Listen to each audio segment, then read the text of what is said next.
In the spring of 2023, last year, I began to realize that these digital intelligences we're building might just be a lot better form of intelligence than us. And we had to take seriously the idea they were going to get smarter than us, and maybe within the next 20 years or so. And so we needed now to think seriously about, could we control them? Before that, I thought it would be much longer, and so we didn't need to worry about it right now. And many people still think they're just statistical tricks and they don't really understand what they're saying. I think that's quite wrong. So I came out and focused on the existential threat, that is the idea that they'll take over from people, because many people were saying it was science fiction, and I no longer believe it's science fiction. You alluded to it earlier, but just remind us how quickly this technology is moving, in your opinion. It's moving very fast. The best way to understand how fast it's moving is to look at what it was like 10 years ago. 10 years ago, if you told people that today we would have a language understanding system where you could ask it anything at all and it would give you an answer about as good as a not very good expert, people would have said, no, we're not going to get that in 10 years. That's crazy. You know, people have been working on natural language processing for 50 years, and this would be a huge advance. Well, we're there. So what we're going to get in 10 years' time is plausibly that difference again, and that's going to be superintelligence. So my guess is there's a 50-50 chance that we'll get it within the next 20 years. Almost every decent researcher I know believes that in the long run it'll get more intelligent than us. It's not going to stop at our intelligence. A few people believe that, but because it's training on data from us at present. But most of the researchers I know are fairly confident it will get more intelligent than us. So the real question is, how long will that take? And when it does, will we still be able to keep control? And the possibility of it being smarter than us or smarter than us in the not too distant future, what is the determining factor of that? Well, what we know is that as you make these things bigger, they get smarter. So if you take something like GPT-4, which is bigger than GPT-3, GPT-4 is quite a lot smarter. It answers a whole bunch of questions correctly that GPT-3 would get wrong. We know that if you make it bigger still, it's going to get better. So we know that these things will get more intelligent just by making them bigger. But we also know there's always scientific advances. So in addition to them getting more intelligent by being made bigger, we'll have scientific breakthroughs. So in 2017, there was a breakthrough called transformers, and that made these things much better. And we'll get more breakthroughs like that. So if the technology is getting smarter, and there is that possibility of it being smarter than humans, this is where I guess some of the things you've been talking about come into play. What are the risks associated with that, in your opinion? Okay, so how many examples can you tell me about where a more intelligent thing is controlled by a less intelligent thing? Not a long list. Right, not since Biden got elected anyway. So basically a mother and baby is the only example I can think of. And evolution put huge amounts of work into allowing the baby to control the mother. Evolution made the sound of a baby crying just intolerable for the mother, things like that. But basically, less intelligent things do not control more intelligent things. Now, some people think these kind of intelligences we're making will be very different from us because they didn't evolve. My friend Yann LeCun thinks it's perfectly safe. We'll always be in control because we built them. I don't really believe that. How come? Well, we're going to make agents of them. People are already doing that. Things that can act. And if you want to make an effective agent, it has to be able to create sub-goals. So, for example, if you want to get to Europe, you have a sub-goal of getting to the airport. And you created that sub-goal because that's the obvious way to get to Europe. Now, once you give something the ability to create sub-goals, there's some fairly obvious sub-goals it will create, like if it wants to get anything done, the things you asked it to do, it'll be easier for it to do it if it gets more control. And so it will create the sub-goal of getting more control. It could still be benevolent, but that's already a bit worrying. It's also the case that when you have intelligent agents, you'll want to build in self-preservation. You want them to not sort of destroy themselves. And you want them to sort of watch out for things that could make them not work, like data centers going down. And so already you've got self-preservation that's probably going to be wired in various programs. And it's just not clear to me that this won't lead to things having self-interest. As soon as they've got self-interest, you'll get evolution kicking in. Suppose there's two chatbots, and one's a bit more self-interested than the other. The slightly more self-interested one will grab more data centers because it knows it can get smarter if it gets more data centers to look at data with. So now you get competition between chatbots. And as soon as evolution kicks in, we know what happens. The most competitive one wins. And we will be left in the dust if that happens. What does that mean, to be left in the dust? They won't need us anymore. They'll start running everything because they can just do it much better than us. Initially, it may be benevolent in the sense that, oh, just stay out the way and we'll make things work for you. A bit like a parent and a small child. But you know, the parent lets the small child do some things, but when it's sort of dangerous or tricky, the parent just takes over and does it in the small child's interests. But there's a slippery path from there to not acting in the small child's interests. What does that look like in terms of our own role in the society that we help to create? Nobody really knows. We've never confronted this before. We've never had to deal with things more intelligent than us.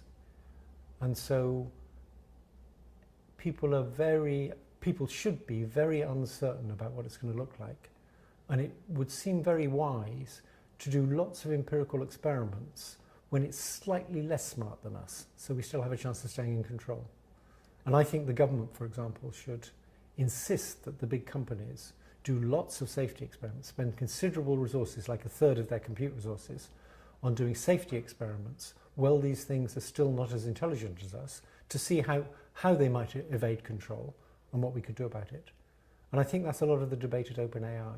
The people interested in safety, like Ilya Sutskever, wanted significant resources to be spent on safety. People interested in profits, like Sam Altman, didn't want to spend too many resources on that. Do we have a sense on where that spending lies right now, the spending on safety? Yes. Hugely more on development than on safety. Because these are profit-driven companies. What do you make of the fact that there's been so much wealth created so quickly in this area? How does that complicate the story of safety, in your opinion? Well, it makes it clear to the big companies that they want to go full speed ahead. And there's a big race on between Microsoft and Google and possibly Amazon and possibly Nvidia and possibly the other big companies, Meta. If any one of those pulled out, the others would keep going. So you've got the standard competitive dynamics of capitalism, where people are trying to make profits in the fairly short term, and they're going full speed ahead. And I think the only thing that can slow that down is strict government regulation. I think governments are the only things powerful enough to slow that down. Should we be thinking about this in the same way that you would think about a nuclear threat? Yes. I mean, I think that's a good way to think about it. There is, however, one big difference, that nuclear weapons are only good for destruction. They tried using them for things like fracking. It didn't work out too well. They did that in the 60s, peaceful uses of atom bombs. That didn't work out so good. They're basically for destruction. Whereas AI has a huge upside, is wonderful for lots of things, not just answering questions and making fancy images. It's going to be extremely useful in medicine. And that's why it's not going to be stopped. The idea we should just pause, that was never realistic. We have to figure out, how can we make a superintelligence not want to take over? And that's what governments should be focused on right now, because that's one of the many things. They should be focused on lots of other things too, like how we prevent AI-designed bioweapons, how we prevent AI-designed cyber attacks, how we prevent AI-designed fake videos from determining elections. There's lots of other risks. How we deal with all the job losses that are going to be caused if AI is really as successful as these big companies think it will be.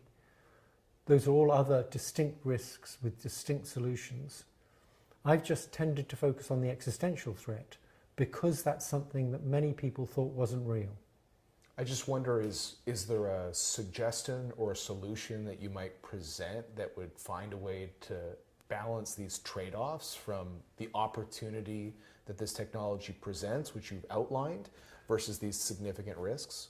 The closest I come to that is the idea that government should mandate that the big companies spend a lot of their resources on safety. That's the best I can think of. It's not very good, but it's the best I can think of. And your view right now is that they simply are not doing that? No, they're not mandating that, no. There are some in the technology community. You know, Elon Musk has talked about some of the concerns. I know you've had conversations with him as well. Do you think that if the solution not only is government mandates, but the industry itself all stepping forward together, do you think someone within the industry has to lead that charge? I think it's very good that some of the people in the industry, in particular Musk, has said this is a real threat. I think that's good. But I don't think you can leave it to companies to deal with something like this. I think governments have to step in with regulations. When you talk about the need for companies to be allocating a much larger amount of resources towards ensuring that we are properly protected, what kind of money are we talking about here? Well, with all of these AI models, doing research on them is expensive because you need a huge amount of compute. And it's normally NVIDIA GPUs, which is why NVIDIA just went past 3 trillion. So what you really need to do is say, you need to devote, like, say, a third of your computational resources to safety work. So what happened at OpenAI, Ilya was clearly going to leave some time ago, and he left just recently. But Jan Leakey, he left recently because they wouldn't devote sufficient resources to safety. And I think they only wanted 10%, but Sam Altman wouldn't do that. So I think if government said you need to spend, not as much as you spend on developing it, but a significant fraction, like 20 or 30% of your resources should go into safety work, I don't think companies will do that by themselves. When I was at Google, they had a big lead in all this stuff, and they were actually very responsible. They weren't doing that much work on safety, but they didn't release this stuff because they had a very good reputation, and they didn't want to besmirch their reputation by chatbots saying prejudiced things, for example. And so they were very responsible with it. They used it internally, but didn't release chatbots to the public, even though they had them. But as soon as OpenAI used some of the Google research on transformers to make things as good as Google had, and actually tune them up slightly better, then Google, and give them to Microsoft, then Google couldn't help getting involved in an arms race. And you've referenced OpenAI a few times. Why do you think Sam Altman, their leader, would be reluctant to commit more capital towards some of the issues you're raising concerns around? I think he would like big profits. And the temptation of that, whether it's OpenAI or any large company, is too big an opportunity to ignore? My view of how things ought to be organized is capitalism's produced a lot of goods for us. The people trying to make money are very inventive. That's fine as long as there's regulations that stop their inventiveness leading to very bad things. So, for example, big pharmaceutical companies, they shouldn't be allowed to peddle addictive drugs, particularly say they're not addictive. Big oil companies shouldn't be allowed to produce all that carbon dioxide. We need government regulation to make sure that in developing new stuff to make profits, we don't also develop harmful things. Are you, at the end of the day, as concerned as you are, optimistic that we can find a way forward that is a good one for humanity? I'm kind of 50-50 on that. I have friends who think we're more likely than not we'll find a way forward because people are very ingenious, but superintelligence is very ingenious too. So because there's other people who think 50-50 will be exaggerating it, I think it's maybe less than 50-50. I think we've got a better than even chance of surviving this. But it's not like there's only a 1% chance of it taking over. It's much bigger than that.